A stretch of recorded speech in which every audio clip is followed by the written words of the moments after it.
तुम्ही मराठा समन्वयकांवर एक गंभीर आरोप केलेला आहे। काय नक्की आपला आरोप आहे, काय सांगाल त्या संदर्भात? सोलापूर शहरातील एक स्वघोषित मराठा समाजाचे समन्वयक म्हणून समाजात फिरणारे माऊली पवार यांनी सोलापूर लोकसभेमध्ये काँग्रेसचे उमेदवार प्रणिती शिंदे यांचं काम करण्याकरता काँग्रेसच्या नगरसेवकाच्या घरामध्ये बैठक करून मंगळवेढा रोडवर इनोवा क्रिस्टा गाडीमध्ये 20 लाख रुपये स्वीकारले आणि ते समाजाचं काम करतो असा त्यांना शब्द दिला। त्याप्रमाणे परवा जरंगे पाटील साहेब सोलापुरात आले होते। त्या दिवशी जरंगे पाटलांना बुके देतो आणि त्या दिवशी बुके देऊ शकले नाहीत। जरंगे पाटलांनी त्यांना गाडीतनं उतरवलं आणि सांगितलं की मी कुठल्याही राजकीय पक्षाचा पदाधिकाऱ्याचा बुके घेणार नाही, उमेदवाराचा बुके घेणार नाही। त्या दिवशी माऊली पवारांची कशा पद्धतीची तीळपापड झाली, राम जाधवांना बघून घेतो कशा पद्धतीनं बोलले हे संबंध सोलापूरकरांनी बघितलेला।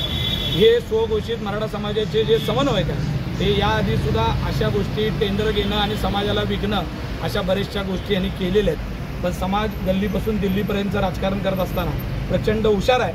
अशा स्वलाभासाठी घेतलेल्या निर्णयाला आणि स्वतःच्या फायद्यासाठी घेतलेल्या निर्णयामुळं समाज यांच्या पाठीमागे जाणार नाही, उलट समाजामध्ये कधी यांना ह्याच्यापुढे स्थान मिळणार नाही अशी मला हे आहे। आपण जे आरोप करतोय त्याचे काही पुरावे आपल्याकडे आहेत का, आणि जर आपल्या आरोपाला ते कोर्टात देखील आपल्या विरोधात जाऊ शकतात? मला आत्ताच कळालं की माऊली पवार माझ्या विरोधात कोर्टामध्ये जाणार आहेत। मला खुशाल त्यांनी कोर्टात जावं, अजून कुठं दात मागायचे। मी तर म्हणतो समाजापुढं आपण दोघंही जाऊ।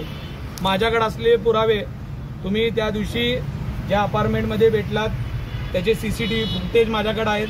तुम्ही उमेदवाराला भेटलात, त्यानंतर मीटिंग झाली, तुमच्यासोबत कोण होतं त्याचे पुरावे। मंगळवेढा रोडला तुम्ही ज्या गाडीत बसून ज्याच्यासोबत होता, कारण ही गोष्ट त्यांच्या गाडीतल्याच माणसाला पैसे न मिळाल्यामुळं ही आमच्यापर्यंत पोचली आणि काय काय घडलं हे सगळं कारस्थान आमच्या समोर आलं। त्यामुळं माऊली पवारांनी हे पहिल्यांदा केलं नाही, त्याच्या आधीसुद्धा असं बरेचदा केलेलं आहे आणि समाजाच्या जीवावर स्वतःची घरं भरण्याचं काम याआधी केलं आहे आणि आता सुद्धा सुरू आहे। मी जरंगे पाटलांचा प्रचंड आम्ही सगळेजण आदर करतो। जरंगे पाटील साहेबांनी खुलेआम संपूर्ण महाराष्ट्राला एकदा नाही तर 100 वेळा सांगितलेलं आहे की लोकसभेमध्ये कुठल्याही राजकीय पक्षाला आमचा पाठिंबा नाही। असं असताना हे स्वघोषित काय म्हणते समन्वयक माऊली पवार हे समाजाला विशिष्ट पक्षाला मतदान करा असं सांगत असतील तर हे समाजाची दिशाभूल।